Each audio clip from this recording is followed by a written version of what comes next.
আসসালামু আলাইকুম আর আফুরা ভাইয়ারা, আপনারা ব্যাকে কেমন আছেন? আশা করি যে যেমন যেখানে আছেন ভালো আছেন, সুস্থ আছেন। আজকে আরেকটা নতুন একটা ব্লগ নিয়ে এসেছি, আইসি আর কি। হ্যাঁ, আমি যতবারই মানে আমগো গ্রামের ভাষায় কথা কইতাম যাই, আমার বারে আমার শহরের ভাষা চলে আইয়ে ট্রাই করি আর কি, যে একটু গ্রামের ভাষায় কথা কইতাম।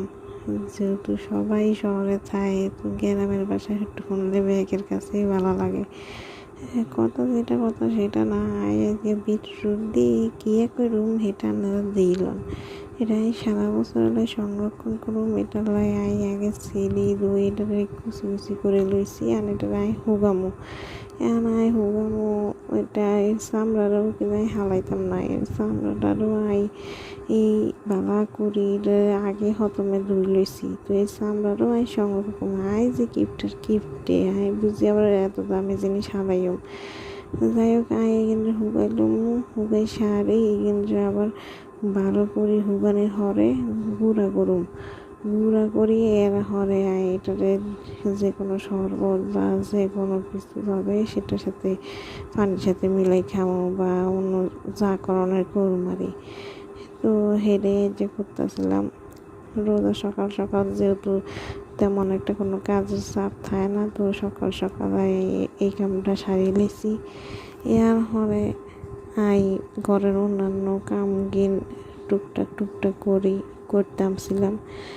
তো মাঝে মাঝে আবার দেখতেছিলাম যে এটা হুগাইছে নেই, কদ্দুর হুগাইছে, কি অবস্থা। এখন দেখি বালাই হুগাইছে, যে রোদ উঠছে একেবারে এক রোদে বালা মতন হুগাই গেছে। আচ্ছা যাই হোক, আর দেখার সেটা বিষয় না, আর জিনিস সুন্দর পারফেক্ট লাইন হয়ে গেছে, এটাই খুশি। কিছু কষ্ট করলে তো কিছু কষ্ট মিলবে, এটা স্বাভাবিক। পুরাপুরি না হইলেও কিছুটা হইলেও ফল পাওয়া যায়। এরপরে আজ কি ইফতার বানাবো না বানাবো সেগুলো আপনারা আজকের এই ব্লগে থাকবো। এই মাঝখানে রান্না করে আরেকটা জিনিস দেখাইলো, সেটা হচ্ছে এই যে কি এখন চাই এখানে হচ্ছে আলুর চিপস বানাইতে চাই হোলাই।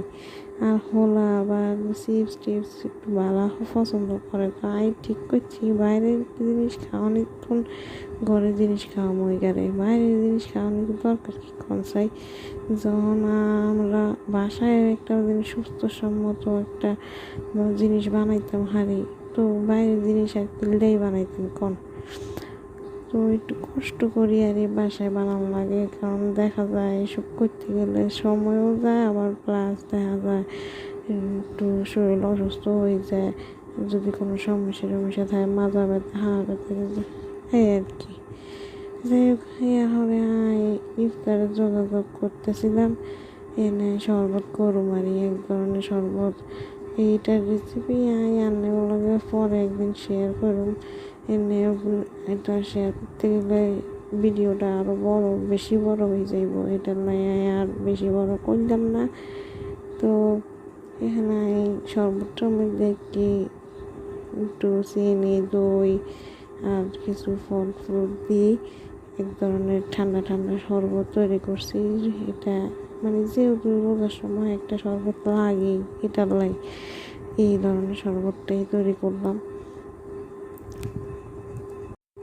তো আপনারা কিন্তু আমি কমেন্টে জানাইতে পারেন, আর ভিডিও আপনার কাছে কেমন লাগে, ভালো লাগেনি, বা আপনার যদি কোনো পরামর্শ চাই এটাও কই দিতে পারেন। যেহেতু আইব নতুন একটা ইউটিউবার হইতাম যাইতাছি, একটু ভুল ত্রুটি তো থাকতে পারেই। দেখেন দেখাম কেন ভিডিও আর হয়ে গেছে কেন বেহাতারা, এটাই হচ্ছে আর সমস্যা। আমি মানে ভিডিওটাও ঠিক করে করতে পারি না, সহ্য না করে এটা বেহাতুরি লাইছি। যাই হোক, নাই কিছু স্ট্রবেরি লাল টকটকা স্ট্রবেরি লইছিলাম, সেটারও দই লইলাম, খেজুর দই লইলাম। ইফতারের লাইমা কিছু মানুষ দেখি যে অনেক আইটেম বানায়, শেষে অর্ধেকও খাইতে পারে না, হালানির কি দরকার। খানার জিনিস আল্লাহর রিজিক আমগরে যা দিছে এলাই, এই না যে আমাদের তৌফিক আছে বললে আমরা সব কিছু বেশি বেশি করে লই এটা হালাই দিব, এটা মোটেও উচিত না। আল্লাহ আমাদের যা দিয়েছেন আমরা অল্পতে সন্তুষ্টি থাকা দরকার। এই যে আমরা যে একটু সিম্পল, একদম সিম্পল অল্প কিছুর মধ্যে ইফতারটা সারি লইলাম। আল্লাহ আমাদের সকলের মনের আশা নেক আশাটি পূরণ করুক, আইসি দোয়া কামনা করি। আল্লাহর ব্যাগে ভালো থাকবেন, সুস্থ থাকবেন, আর জন্য দোয়া করবেন। আল্লাহ হাফেজ।